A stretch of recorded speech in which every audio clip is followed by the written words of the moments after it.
let us go into. Now we're ready, so let us go into the game number 2 between Mihu and QiaoGege.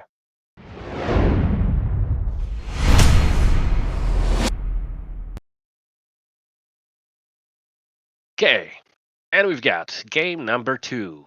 Our Red Terran player Mihu. And in the bottom left, we have QiaoGege, hidden as a barcode.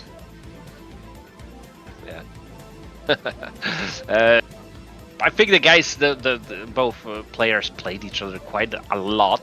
We saw yesterday very funny PvT between two Chinese players, where there was like reverse NDTs out of one expansion against basically 4-factor main. It was like crazy mind games but going. if I had to say what player did that, I would say XuanXuan. Yeah, so basically, I'm saying that. I said that because I wonder if we'll see any sort of mind games between these two players. But for now, it's a standard opening, a gateway in the main. I think we didn't mention the map is Polestar, so it's a pretty standard map. I'm sure our viewers can read, and it says there Polestar. So. Yeah, pretty standard map, although I think it's somewhat Terran favorite. Very often 4-player maps specifically tend to be Terran favorite over the longer time, as Terrans take more time to figure out the map. So by now this map is pretty much figured out. So this is why I think it favors at this moment Terran a little bit more of Protoss. Interesting. This looks like a cross-map scout from the Protoss player. Or will it be just the middle? No, cross-map. Okay. Yeah, I mean, why not? Maybe there is some other reason for that. For example, if Mihu spawned at the cross spawn, then maybe Protoss player would opt for a more greedy build. Could be that. But that's not the case. He finds that Mihu is not in that space. That means you'll have to play a little bit more collected and without that peak of a grid. That being said, we see Citadel of Adun. Interesting. Oh my god. Oh my god. And it's directly... Is the core spinning? No, it is not, of course it is not. So what I'm thinking is that QiaoGege saw the SCV scouts, so he knows he can put down Citadel of Adun and still have the Dragoon in time to deny the SCV scout. It looks like that. The interesting fact is that Mihu decided for the end scout what he saw. And okay. Will he manage to kill it? Yeah. Oh, okay. Yeah, but Mihu decided to go for an end scout while seeing the prop at the top right side of the map. So that's, I would say, a little bit interesting. I think he just continues with the typical end scout. Doesn't matter where the prop came from. Okay, Gun poking at the Marines, posturing like he's playing a normal game. Hitting twice, but the Gun is even more wounded, so he cannot engage for too long here. He wants to have the Vulture in check, see if it's going out or not. Maybe poke at it if possible. But it's all just posturing. If he postures too aggressively, then Mihu will figure that something is not at the right place and right time. Now that's a really forward bunker, I must say so myself. Usually that bunker is much deeper. Alright, so 2 Vultures. That means 2 Vultures were built before Machine Shop. Pylons being built. The Goons are kind of in position, but they can sneak in. Let's see. This is very important moment. Will Mihu try? And he will try.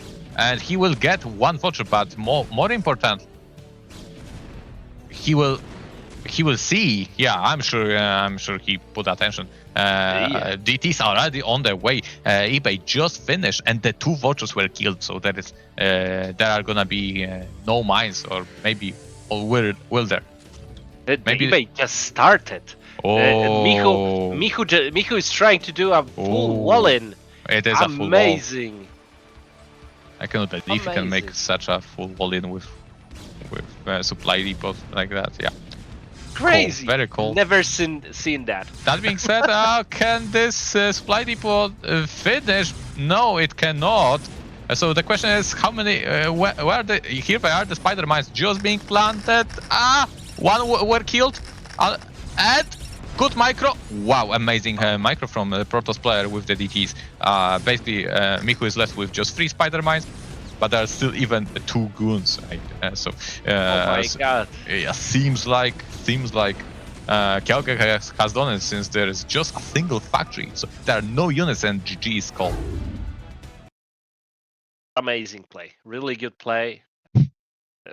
Only a Protoss player could say amazing game after seeing such game. That's true. You're right. But amazing was I don't mean only the Protoss player. What the Protoss player did, the wall-in, the like last minute full wall-in. I never imagined that something like that could be considered a full wall-in against anything. We even saw that Mihu tested it with the Marines. Tried to, after he put down the supply next to the gas, he was trying to move to check if it's tight. I think. I don't believe Mihu is S++ grade, just S+. So I think he just wanted Marines to get on to the other side of the base. So I don't think he was testing it. I think he just wanted the Marines to get into the main base. I think he tested it. Yeah. Okay. We're ready for game number 2. All right, guys. Let us jump into the game number 2 on Rally.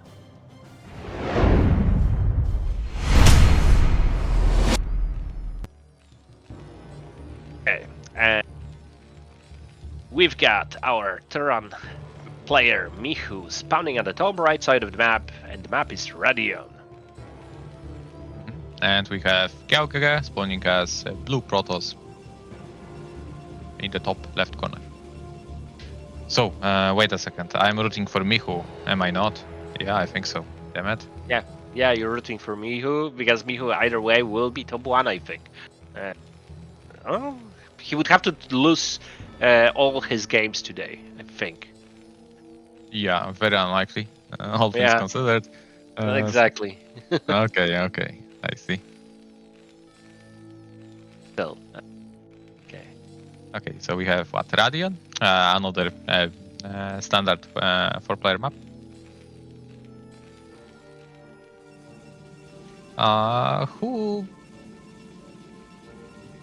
QiaoGege is a really strong macro player, I think. So I don't think he's bothered by playing this map, even though I think it's much more Terran favored map as compared to Polestar. Yeah, and it's the 12th Nexus, so I think that is the answer of QiaoGege to the fact that what you mentioned, right? That map is a little bit more favored towards Terran. What do you do as a Protoss player? 12th Nex. Maybe QiaoGege thinks himself of a little bit of an inferior player, not to a big degree, right? So he tries to throw a cheese one way or another. So first game DT cheese with 2 gateways, hardly what you could call a macro cheese, and right now 12 next, a contrast to that. That being said, let's see where the SCV is headed, because if it's headed towards top left, I think that gives Mihu quite high odds, but seems like it is going, it's headed for, oh, no, yes, maybe, no, the bottom right. Yeah, but if he'll go, and we saw that he did it last game for the N scout, he will still identify the expansion in a pretty decent time. Maybe not the perfect. Exactly. Timing, scouting at the first position gives you more options. You can adjust your build a little bit better. Maybe squeeze an extra marine or something like that, right? But with an N scout, you're probably gonna have to make your choices. So that will no longer be possible for Mihu. Still better than cross position, of course. And let's see where the SCV is going, and it looks like it's going to the middle of the map. So it will be an N scout. Absolutely. And this is a greedy variant of the Nexus First. So 1 gate cyber core, no forge, not two gates. So a very greedy option. Oh, absolutely. If you need a build order advantage, you cannot just go halfway. So yeah. That being said, I don't see an CV poll, so Mihu is just gonna accept the terms. Yeah. And even Oh. QiaoGege sees the fact that Mihu is going for the expansion. Now this is important. That being said, second Zelt was made at the Vulture. I think Protoss needs to make a full wall-in if he wants to stop this. Yeah. This Vulture, because I don't think he has the money. CV is there to block. Oh, that was such an opportunity actually for Mihu to deal infinite amount of damage, really. And at the same time, there is a counter-attack by the Protoss player with the initial Zealot. He will try to delay the expansion of our Terran player. Yeah, this is important because Terran is getting a machine shop, right? So he's he wasn't able to build any units. So the Vulture is coming back as there is a full wall-in from the Protoss player. That being said, SCV is quite lucky with... Oh my god. It's still full HP. And... That wasn't an Artosis SCV for sure. Yeah. Okay, Gun is coming, but there is no bunker. Now, there are 2 Vultures to Marine. I think that's quite enough to hold the 1 Gun, 1 Zeld push for now, although that 1 Vulture is, I think, slightly wounded. So, both players will respect it. Now, there is some red dot, exactly. Starport very, in a place you normally wouldn't see it. Makes you wonder, is it not just better to make the starport in your own natural, right? But yeah, I guess the chances of that starport being discovered in the natural is actually bigger than 12 Foxtrot. I think Mihu might have been afraid of the initial Zealot that he will go up and see something if the starport would be in his main. So maybe that was the case, but now we can see Mihu lying mines in his main in anticipation of a potential river. But QiaoGege is going for a 3 gate op, so the safest possible option at this point. Now the question is, how much damage will be dealt by the drop? Yeah, it's funny that starport placement because Protoss Observer will discover that because it's on the way towards Terran. True, yeah. That being said, okay, so Speed Vulture finished, and Mines finished as well. So these are just fully equipped Vultures. Dropship about to be made, and here we go. Red Dot is traveling across the map, close, going to the side of the map, and here we go. 3 Vultures. Sees the Zell, so drops the Vultures as well. But QiaoGege is just in a perfect position, as if he was expecting the drop to happen. Fully denied. Yeah. So no damage, almost no damage has been dealt. Yeah, this is pretty much the perfect case scenario for QiaoGege right now. Pretty much unpunished 12 Nexus and denied dropship play. That being said, dropship is trying to go to the main still. Oh, and it got a second Vulture, very important second Vulture. But there are already Vultures in position. 1 probe goes down, 2 probes will fall, maybe 3 Vultures are fast. Probably more than... Oh! But yeah. The Stargate was scouted. Is this the typical 12 next into Stargate play? Absolutely beautiful.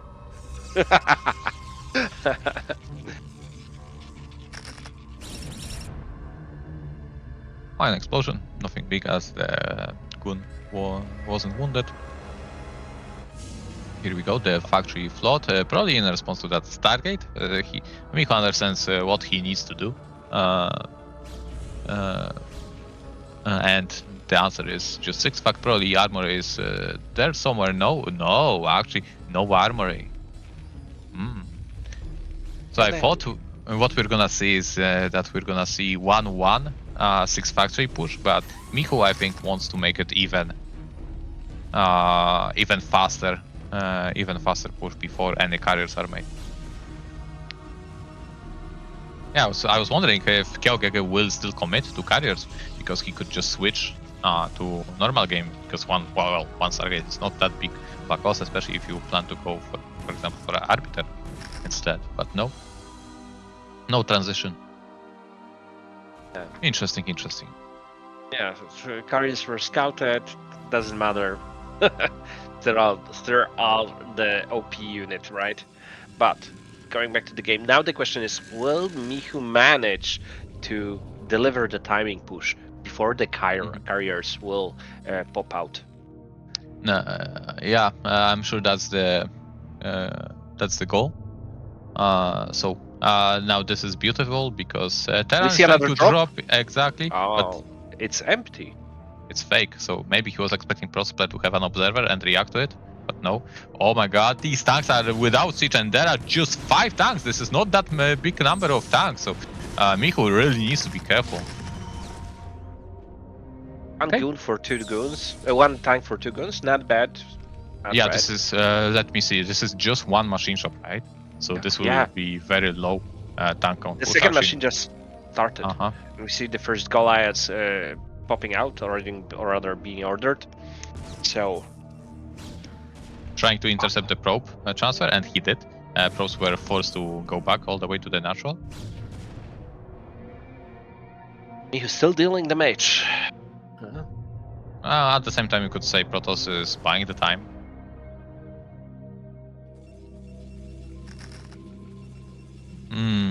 Interesting. Wow, what a dangerous dive. And now every Terran unit is important when you're going for a push like that. Third denied. Yeah. This seems like a lot of Protoss. To be honest, this looks like a very hard game for Terran. Yeah. Look at the psi limits, so like 40 ahead for QiaoGege. Yeah, and there is that low tank counts. And probably carriers will be made anytime soon, but the first carrier will start popping. So let's see how what will Mihu do about this situation. He will push shortly, for sure.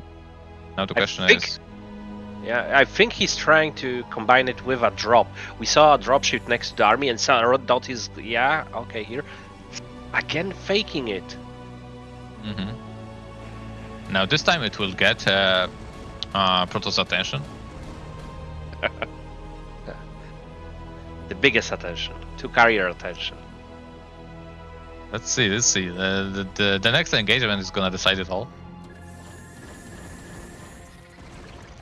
2 carriers, but this is far from critical amount of carriers. Not enough interceptors, so they're just gonna, like, it's better to just not use them at all. Like, maybe go harass a CV line or something.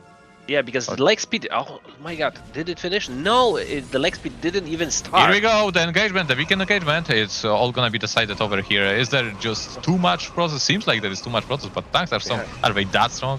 I don't think so. A beautiful arc, but the blue goo is crazy. Oh my god. Yeah, but still. Yeah, there is just too much Protoss. So he's like, when Protoss gets an advantage and he has carriers, there is basically no coming back to the game for the Terran player. Yeah.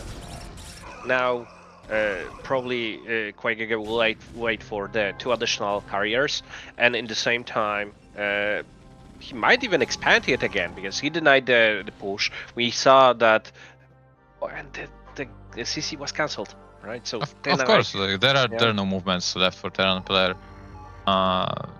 Protoss has carriers, and they will just get stronger over time.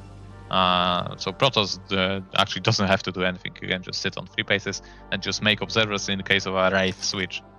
And we see, I think QiaoGege is taking the 6 o'clock base, a little bit hidden base.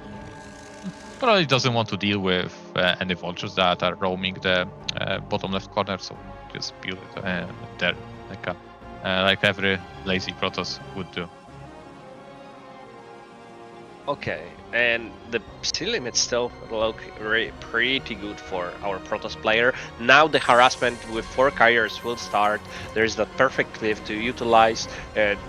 that can be utilized by the Protoss players and carrier. Just hit SCVs, hit the CC, and in the same time like control the map with the ground army. All things considered, I think Mihu just bled out too many vultures. So basically Protoss defense was just that good against vultures.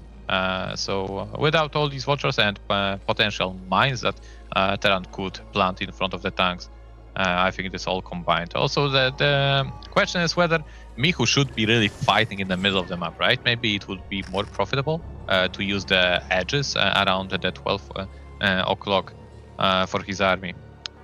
But he decided to fight in the open area, probably much more favorable terrain to fight for the Protoss player. Oh, one carrier was dangerously positioned. Mihu didn't take care of this opportunity. It seems like there is enough Golas for the time being to kill all of the interceptors. QiaoGege is taking this trade, although he should retreat shortly. It's only an acceptable trade because Protoss is ahead in eco of the Terran, but otherwise it was a fine trade for Mihu.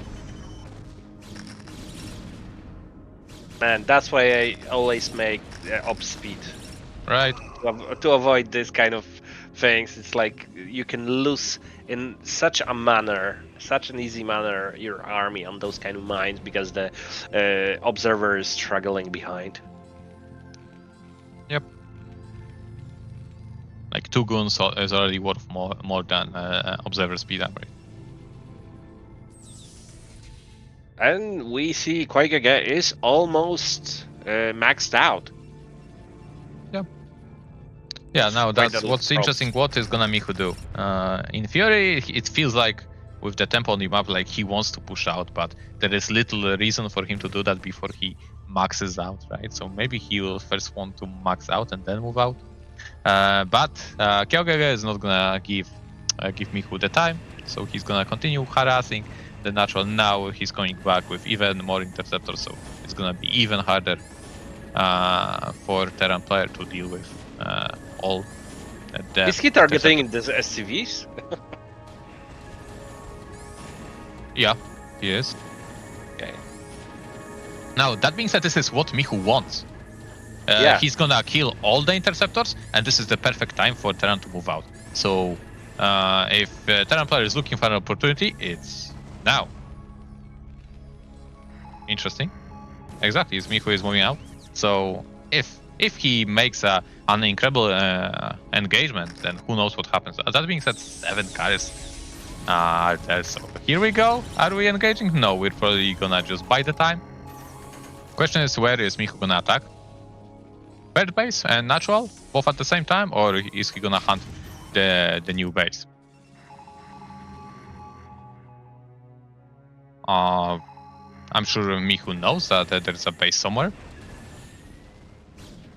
Maybe he doesn't, but Vulture is patrolling the bottom left corner of the map, so he knows at least there isn't a base there. So Mihu sees that carriers are in his natural, so this allows. Okay, so Mihu tries to actually find Protoss army and kill it. Basically, because there is no splash, there are no High Templars, so he can just engage that Protoss army head on, basically on attack move. And Protoss needs to retreat to the high ground. Now, on the other hand, carriers are doing massive damage.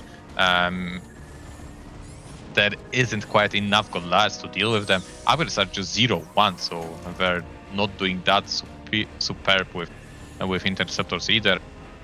Yeah, and yeah, just one base mining, and even that one base. Well, actually, QiaoGege is throwing a lot of guns, but. Does it matter? I think not in the end, given that they're still selling. But such a huge army donation here. Good scan for Mihu awareness of the DTs. But yeah, Mihu is forced to come back with all his Golads. Maybe QuakeGege can pull off the mini strat. So kill all the comsat stations and kill the Terran with DTs. Yeah, so now this is annoying as Terran has to work against carriers and spam attack link on the ground while all that is happening. A random DT is killing the tanks. Still, Mihu reacted in time. Tries to split his army to kill a base and maybe in this way get back to this game, but no. QiaoGege is taking bottom right while all this is happening and GG is called. Good job, Protoss player QiaoGege pulling out 2 victories over Mihu. Seems really Pulled out the deserved. cheeses, right? DTs and Nexus first into carriers. Yeah, Also, you could say he's a complete Protoss player. yeah, for sure. That I think that's the best way to summarize that. Complete Protoss player. All cheese all day, all night.